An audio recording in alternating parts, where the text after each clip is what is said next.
Halo guys, di video kali ini saya akan menjawab pertanyaan yang masuk, yaitu apakah perhiasan yang branded atau berkelas bisa dijadikan untuk alat investasi?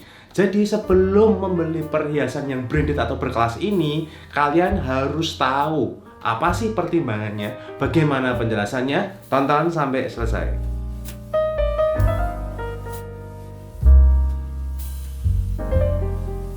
Tolong bantu saya dengan tekan tombol like dan berikan komen untuk tanda dukungan kamu untuk channel ini agar terus berkembang, sehingga semakin banyak teman-teman yang terbantu dengan channel ini. Terima kasih banyak ya. Bagi kamu yang belum subscribe dan bunyikan loncengnya, langsung subscribe dan bunyikan loncengnya sekarang, karena saya tuh tidak selalu upload tuh video kayak gini. Saya terkadang itu buat harus update. Caranya klik di komunitas atau community itu di tabnya, klik aja, dimana saya akan update menurut grafik analisis pergerakan harga emasnya ini, range-nya di berapa akan kemana. Saya itu memberi info itu di sales update ya. Jadi bagi kamu yang belum subscribe dan bunyikan loncengnya, langsung subscribe dan bunyikan loncengnya. Saya akan jelaskan dua kategori branded ya. Yang pertama, branded berkelas yang saya maksud ini adalah brand internasional.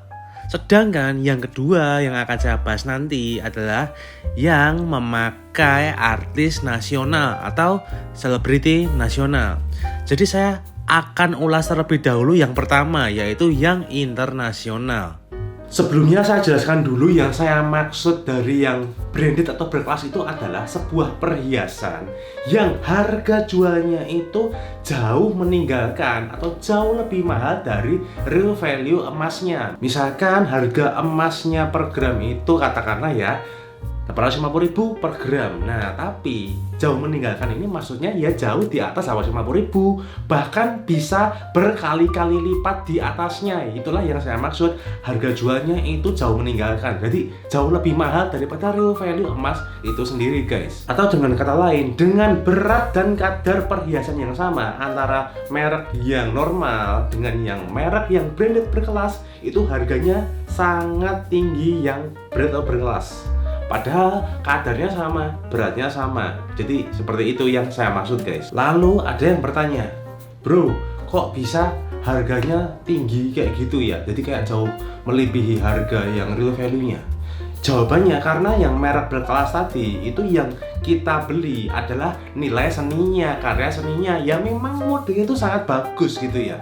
Dan ada biaya yang sangat besar untuk iklannya, misalkan memakai artis-artis yang memang sangat top. Jadi ya kalau harganya mahal ya itu wajar ya. Jadi orang itu membeli karena ya karya seninya dan untuk prestisnya. Jadi selain modelnya bagus ya banyak orang-orang itu merasa bangga atau pride untuk memakai merek yang berkelas tadi. Tapi ada pertimbangannya sebelum kamu memutuskan membeli perhiasan yang berkelas tadi guys. Apalagi posisinya kalau kamu itu tujuannya untuk investasi dalam membeli perhiasan tersebut. Nah, sebelum membeli perhiasan, entah itu branded atau yang nggak branded, harusnya ya alangkah lebih baiknya kita itu tahu dulu, kita tanyakan buyback policy-nya itu seperti apa. Apakah toko tersebut yang tempat kita membeli itu melayani buyback enggak? Kalau melayani, bagaimana untuk harga buybacknya? Apakah transparan atau dimainkan? Yang saya maksud dimainkan harga buybacknya itu karena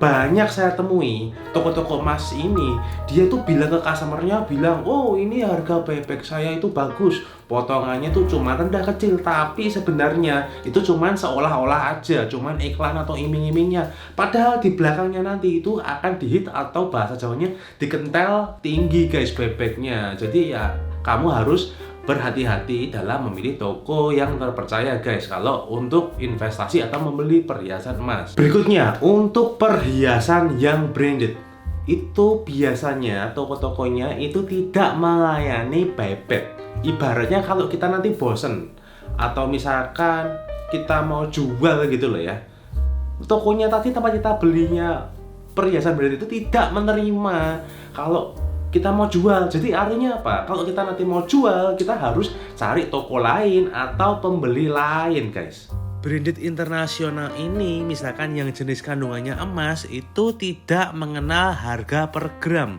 Harganya jauh melampaui harga emas per gram. kalian harus siap menganggap barang itu aksesoris. Mengapa? Karena kebanyakan bahannya tidak menggunakan emas. Jadi tidak ada value leburnya. Dan walaupun branded internasional tadi yang emas bahannya, kita tidak bisa sell back ke mereka atau mereka tidak menerima buyback. Dan harganya karena di atas real value-nya, Anda siap nggak membeli barang yang harganya itu jauh di atas real value-nya? Yang artinya apa? Yang tadi saya sudah sebutkan, untuk harga modal kita ketika beli pertama itu sangat tinggi, berkali-kali lipat meninggalkan harga real value emasnya. Artinya harga buyback-nya itu sangat jauh dibandingkan dengan harga modal ketika kita membelinya. Jadi misalkan kita belinya di atas, ketika nanti kita mau jual itu, ya harga buyback-nya di bawah lah. Harga real value-nya emasnya ini di bawah kok. Kita sangat jauh gap-nya. Jadi itulah yang menjadi pertimbangan. Misalkan kok ada orang bilang, oh jangan beli yang branded gitu kalau mau investasi. Tapi kalau ini yang saya masukkan untuk investasi loh ya guys. Kalau misalkan cuman beli untuk pride, untuk fashion aja, ini ya terserah ya.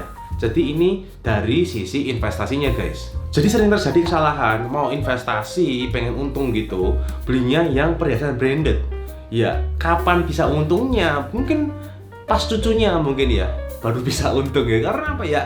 Harga buyback-nya selisihnya itu tinggi sekali dengan harga ketika kita beli. Ya ketika misalkan posisi harga emas naik, kita masih belum nge-cover untuk harga buyback itu belum nge-cover gitu ya. Jadi belum untung, masih rugi. Jadi kayak kenaikan emasnya itu per tahunnya itu nggak signifikan dibandingkan dengan gap atau selisih harga buyback yang sangat jauh guys. Berikutnya yang menjadi pertimbangan sebelum membeli perhiasan branded adalah ketika kita mau membeli sebuah perhiasan, artinya ya kita ingin pakai karena ingin tampil cantik gitu ya. Misalkan nggak sengaja terbentur atau lecet gitu ya. Terus artinya kan kita kalau mau pakai lagi lebih seret, wah ini lebih bagus kalau di reparasi dulu, di repair dulu. Artinya ketika kamu beli perhiasan yang branded, kamu repair, itu akan dikirim ke luar negeri. Dimana kalau kirim luar negeri itu memakan waktu yang lebih lama guys. Dan tentunya untuk biayanya pun jauh lebih mahal guys. Jadi selain lama, biaya maintenance-nya juga lebih tinggi. Dimana kalau mau investasi kan pengen untung, kalau ada biaya maintenance-nya yang cukup tinggi, ya artinya ya sama aja, mau untung gimana lah, harga maintenance-nya, cost biaya maintenance-nya ini tinggi kok. Contoh, ada pengalaman teman yang membeli perhiasan branded internasional yang emas asli. Ketika rusak atau lecet, membutuhkan waktunya itu berbulan-bulan untuk di-maintain. Ya kalau hanya lecet, gimana kalau rusaknya benar-benar patah? Gimana policy mereka? Ya akhirnya juga akan Anda jual sebagai emas biasa. Jadi kita sebagai smart buyer ketika membeli itu harus mempertimbangkan barang itu gimana kalau sampai benar-benar rusak. Jadi kamu bisa pertimbangkan hal ini dulu guys. Dan bahkan banyak perhiasan branded tadi itu bukan emas guys. Jadi bukan emas tapi harganya itu jauh meninggalkan harga emas. Artinya ya ini bukan emas tapi dijual harganya lebih tinggi dari emas. Artinya apa? Kalau kamu misalkan besok jual itu misalkan perhiasannya yang bukan emas, ya itu tidak ada nilainya guys. Yang saya maksud tidak ada nilainya itu adalah ya harganya itu jatuh gitu loh guys. Beda kalau misalkan kita beli perhiasan emas. Artinya kalau kita beli perhiasan emas, misalkan kita pakai terus rusak, penyok, udah jelek banget gitu, misalkan udah lama sekali udah kebentur-bentur terus, ya itu tetap emas. Karena apa? Karena ketika kita jual, ya itu yang namanya kalau emas, ya tetaplah emas karena bisa dilebur kembali, lalu dibuat kembali menjadi perhiasan emas yang baru. Artinya kalau kita belinya itu perhiasannya adalah yang emas, ya itu ada namanya titik leburnya, titik amannya. Jadi kayak harga aman kalau kita mau jual gitu tuh masih ada gitu loh guys. Bahkan karena kenaikan harga emas, kita bisa sell back masih untung. Contoh, Anda membeli perhiasan di sebelum pandemi dan perhiasannya rusak. itu walaupun rusak, harga jualnya atau leburnya sekarang sudah melebihi harga ketika Anda beli. Jadi Anda selalu sudah tahu, misalkan resikonya membeli perhiasan yang bukan emas dibandingkan perhiasan yang emas gitu ya guys. Entah itu branded atau enggak. Jadi kalau tipsnya ya tetap cari toko yang terpercaya, yaitu yang bagus untuk kualitasnya, terus buyback policy-nya itu yang oke, ya yang fair gitu ya, yang jual belinya itu buyback-nya itu rendah selisih jual belinya guys. Jadi saya ulangi guys, kalau kamu mau misalkan beli perhiasan branded ya boleh-boleh aja, nggak ada masalah kok. Ya memang bagus modelnya gitu ya, ya itu tidak masalah ya guys. Jadi saya hanya menjelaskan guys. Jadi itu semua ada di pilihanmu. Dimana pilihan orang bisa berbeda-beda tergantung tujuannya. Tujuannya mau investasi atau ya memang pengen terlihat keren, untuk pengen bangga, bagus ya, tidak ada masalah, tidak ada yang salah, tergantung tujuannya guys. Dan berikutnya kategori kedua, yaitu brand yang memakai artis nasional. Kita harus review kembali dulu, harganya lebih mahal berapa, masih masuk akal atau fair nggak harganya. Dan yang paling penting adalah buybacknya berapa dan bagaimana pelaksanaan buybacknya itu seperti apa. Dan misal pun brand yang menggunakan selebriti nasional dan tersedia di toko-toko perhiasan, kita harus cek dijualnya di mana. Apakah di toko yang terkenal potongan jual belinya ringan atau terkenal dengan buybacknya yang fair. Nah, misalkan perhiasan yang brand artis nasional ini ketika rusak masih bisa dijual di toko yang menjualnya. Karena mereka mempunyai buyback dan tentu saja Anda harus memilih toko yang terpercaya dan kita harus pelajari buybacknya toko-toko tersebut terhadap barang itu seperti apa. Dari situ kita baru bisa menikmati produk itu dan berinvestasi. Itu adalah mindset seorang smart buyer. Jadi kesimpulan pertama, saya tidak merekomendasikan orang untuk membeli yang branded internasional kalau untuk investasi, karena tidak ada buyback policy-nya. Dan bagi Anda yang mau beli dan memang siap untuk konsekuensi yang sudah saya jelaskan di atas tadi, yaitu pilihan masing-masing.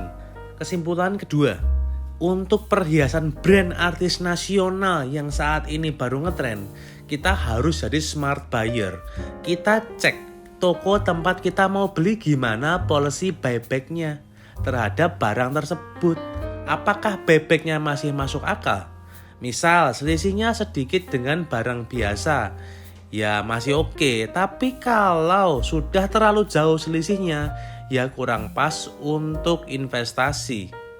Jadi kita harus survei di toko-toko yang terpercaya bagaimana regulasi policy buybacknya menerima brand artis nasional ini.